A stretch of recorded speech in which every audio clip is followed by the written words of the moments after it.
Et on commence ce feuilleton politique par les relations franco-italiennes. Ça ne va pas entre Rome et Paris, entre Claude Guéant et son homologue. Du coup, Alessandra Mussolini, la petite fille du dictateur, députée européenne d'extrême droite, en profite pour cibler Carla Bruni. Elle l'accuse de ne pas protester contre la fermeture des frontières aux clandestins tunisiens décidée par son mari, Nicolas Sarkozy. Alors pourquoi la première dame n'accueille-t-elle pas dans ses châteaux les immigrés qui veulent aller en France, dit-elle sur un ton ironique et assez agressif. Non, Isabelle Balkany n'en veut pas à son ami Nicolas Sarkozy, on la disait, meurtri par le silence du président après sa défaite au cantonal dans les Hauts-de-Seine. Mais aujourd'hui, dans une interview au Parisien, elle ne s'en souvient plus. J'ai eu Nicolas Sarkozy au téléphone la semaine dernière, il a eu des mots affectueux. Il n'y a pas l'ombre d'un problème entre nous.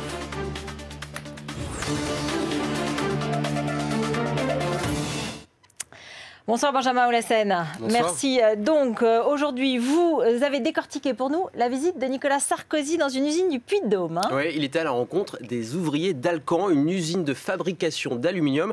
Alors vous allez voir, très vite cette visite a pris une tournure de campagne. Et pour ceux qui l'auraient oublié, eh bien, le président a rappelé quelles étaient ses convictions. Écoutez. Comme vous le savez, je n'ai pas un engagement à gauche extrêmement ancien. Et ça ne change pas, ça se saurait. Bon. Et franchement, tout ce que je vois ne me donne pas envie de changer, d'ailleurs. Bon. Non, mais c'est juste une remarque personnelle. Voilà, la gauche, c'est la cible de Nicolas Sarkozy. C'est la grande cible de Nicolas Sarkozy. D'ailleurs, il n'a pas hésité à railler ses rivaux du PS au sujet du nucléaire. Je ne vois pas au nom de quoi il y aurait une énergie qui serait de gauche et une énergie qui serait de droite. Quelle drôle d'idée. Quand vous allumez la lumière... Bon. Alors, il a parlé aussi de la formation des jeunes. Oui, il croit en l'orientation et en la formation. Alors, vous allez voir, on comprend où il veut en venir jusqu'au moment où il est question d'un acteur américain. Et là, ça devient un peu plus obscur. Il faut que les Français comprennent qu'un jeune en apprentissage ou en contrat de professionnalisation a 100% de chances d'avoir un emploi. C'est ça l'orientation. C'est pas de faire des beaux dessins avec Georges Clooney dans une usine. Ou un autre, selon les goûts, vous faites ce que vous voulez.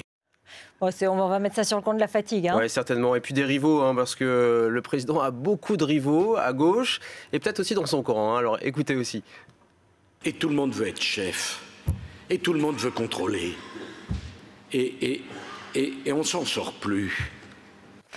Voilà, on s'en sort plus, c'est difficile. Merci Benjamin Oulassen, vous avez passé au laser comme ça cette visite de Nicolas Sarkozy. Restez avec nous, on va essayer de comprendre et on va décrypter avec Dominique Régnier les dernières déclarations de Claude Guéant qui font polémique. À tout de suite.